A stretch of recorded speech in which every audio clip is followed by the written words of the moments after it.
Okay, now for the final portions of this stretching routine. Alrighty. So now I've done all the groundwork, and now I'm back up on my feet.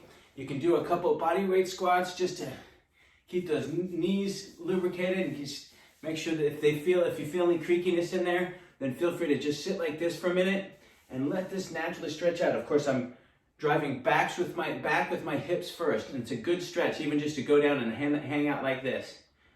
Just hang out down here for a minute. It's good for your hip health too. But just measure, make sure that your knees are not out in front of your toes. If they are, then go back up, push back with your hips first before you go down. And then you can measure down and make sure that your knees are not sticking out further than your toes. Now, the final couple stretches, I've been on the ground a lot, so I'm gonna go back and do one more set of quad stretches.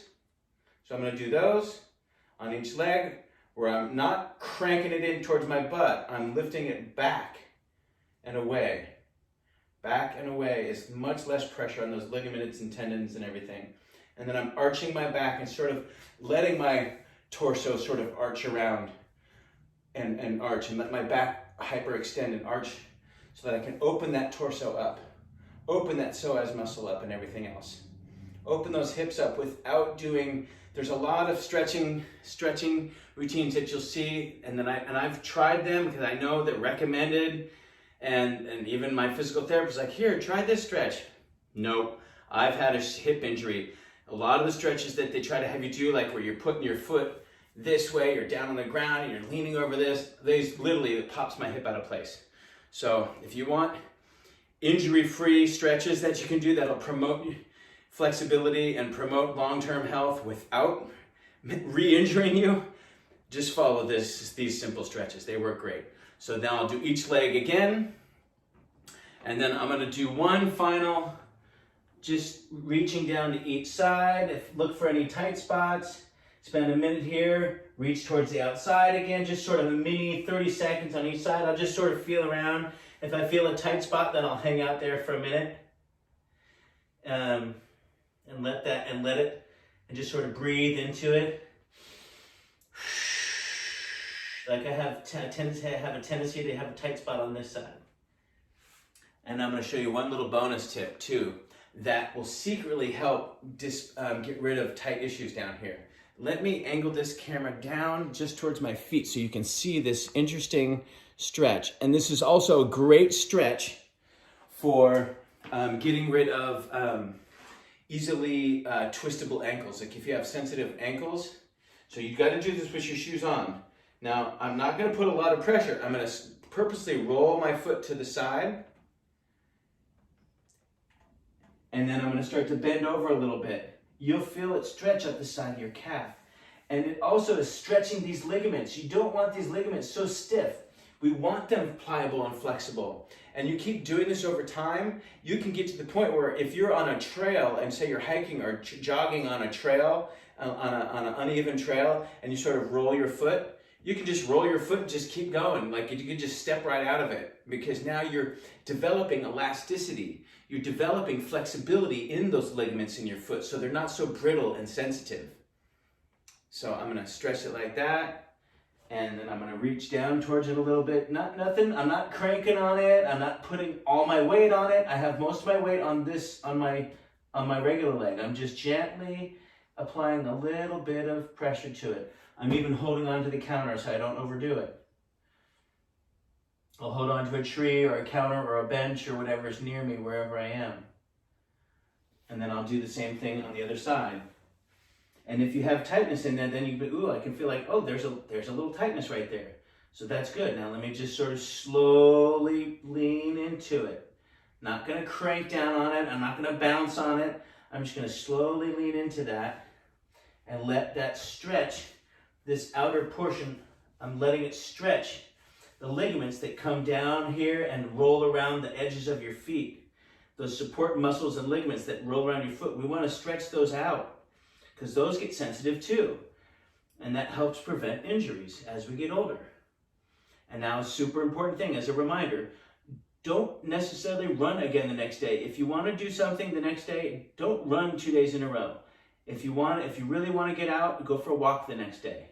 Run no more than every other day is what I highly, highly recommend. And I even followed that structure when I was winning races, and I was placing in the top 10 of every race that I did, not just in my age group, but overall. Even the one that I did last year, whatever, that I have up on the fridge, the first place that I got, first place in my age group and top 10 overall against 20 and 30-year-olds. In this mountainous, hilly half marathon that I did. And that's because of this type of training methods where you're not overdoing it. You need to do other things other than just running. You can run every other day. On the days in between, do strength training. Go for a walk. Do Stairmaster. Do something else. Ride a bike. Not aggressive biking. Like if running is your focus, for example, don't do aggressive cycling on the day in between. Do light cycling. Do an active recovery type of cycling. Go for a swim. But real important is also to do squats, to do leg training, at least just once a week though. If you're running a lot, if you're running 4 days a week, then just do that strength training once a week. The day after you do your strength training, you do a really super light jog without hills in it. Or you go for an aggressive hike where you walk at a really good pace, so you really break in a good sweat and you get out of breath, but it's not impactful on those muscles that you just did on leg day. But you don't want to just rest after leg day either. You want to do an active recovery because then the blood can flush down into those muscles, clean out the debris. I'm not going to go into all the scientific facts, but there's a bunch of processes that happen that leave a bunch of hydrogen and electron molecules and lactic acid in those muscles. So you want to get that blood down in there, bringing oxygen to those muscle tissues to help them grow and repair and grow stronger, at the same time cleaning out the debris from the previous day's workout. I'll put it that way and I'll leave it at that. So now I'm finishing up my stretch. That is what I call the long stretch routine. That's on after a longer cardio session, like 30 plus minutes. If you're doing something light, I would, if you're only just doing a little 15-minute walk, do a super duper abridged version of this, because these longer stretches, if you do this on a muscle that's too cold, then that's too much. You're gonna get micro tears. We don't want that. You only wanna do this level of stretching, this length of stretching on muscles that have really been flushed with blood and really are starving for oxygen and relief. And that's when you really can apply this full routine. If you haven't, then just go easy on this, step all this way down and just do a simple reach and stretch, do the quad, and then maybe reach and do the shorter version without all the floor stuff. All that floor stuff that I was doing, that's the more advanced. If you've been doing, let's even just say, if you were doing an aggressive 25 plus minutes of cardio, then there's enough blood in your muscles. If you've just gone out for a 15-minute stroll, don't do all this stretching. It's way too much stretching on muscles that are not warmed up enough and not full of enough blood to fully be elastic enough to really let go. And if they're a little bit still, if they're not as full with blood yet, then you're going to create micro tears, and we don't want to do that. So a lot of Warrior Dad training is about injury prevention, injury recovery, and longevity. Those are the core foundation principles of all of the Warrior Dad training, actually. So more great stuff coming at you soon. Enjoy your stretch. Enjoy your day. TJ, Warrior Dad, signing off. You.